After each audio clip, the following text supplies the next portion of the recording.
Yung mga bala, tatay. Bakit? Totoo yun.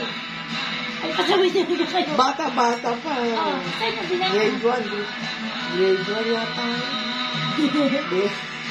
Saan mo binenta? Sa mga klase ko. Oh, yan. Ang pera. Binili naman ng mga classmate ko, saan naman nila gagamitin yun? Oh. Souvenir lang, ganun lang. Pinapalitan na yata yung mga lapis. Lapis, no. Kaya malupit yung pinatay niya si ate. Natakot pati yung mga kaklase. Akala nga multo na si ate. Bori mo. Amaritake ka mo. Pero pinatagal kayo ng gano'n. Hindi kayo nagsasabi din. Hindi na gano'n. Na gano'n ang ginagawa sa inyo. Wala, gano'n talaga. Turbulation. Alam, pakainin ka lang, hindi ka tutulong.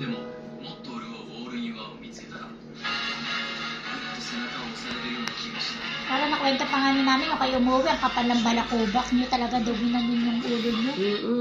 Kasi nga halatang hindi kinahalagaan doon. Dumating daw kayo ganun. Kapag talaga daw kiss nila ang ulo niyo eh. Kaya ang tagal din yung pinag-face nyo kung nakailang taon kayo. Grade 5. Kaya lang kasi pasaway kayo. Oo, pasaway. Hanggang pasaway pa rin. High school din, pasaway. Kick out na ako na Sa high school? Oo, parang awa mo na. Bibigyan na kita ng graduation. Nakagraduate ka na dito. Huwag ka na lang pumunta. Oh, gano'n? Bibigyan na lang daw ako na nakagraduate Diploma. na. Oo, diploma na. Nakagraduate na ako. Ba't kaya ayaw kayo papuntahin? Wag na daw. Kasi yung mga fraternity, yung mga...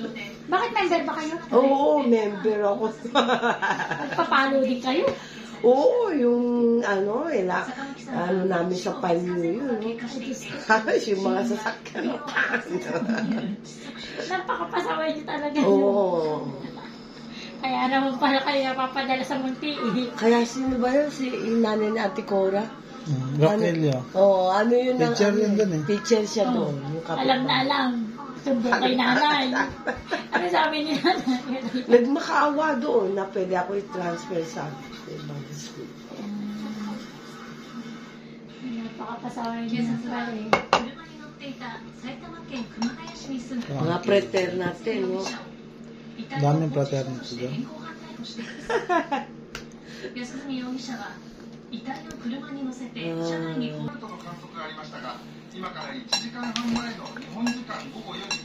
Punta kami, hindi kami punta sa school, punta kami Cavite. Sa beach, kami nila nila Boko, nila Nag-outing kayo? outing kami, yung 6 kami noon. Tapos yung isa ko yung kabarkada namatay. Sinaksak siya. Kasi pala yun, yung barkada ba? Ayun, yung namatay na siya, naglaylo kami.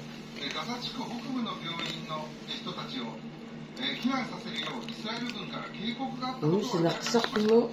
Sa mga din yun, fraternity rin. Ha? Oo, parang... Okay na siguro yun. Habang hindi ka palasek. Parang hilo na.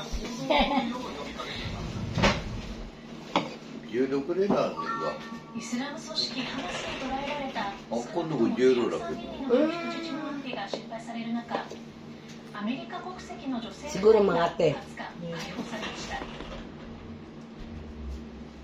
11.5. Doon, 10 daw eh. 瓦礫の山をかき分けながら懸命の救助活動が行われています。 Attend doon. Oo. 一方、イスラム組織ハマスによって捕らえられた少なくとも203人の人質が今も Lamig kanina siguro hangin. 風強いから、なんかすんごい肩こりだったんだって。何が人質の生還をちょっとさびはってこのようなしたね。霜、あれじゃない？霜焼きしたんじゃない？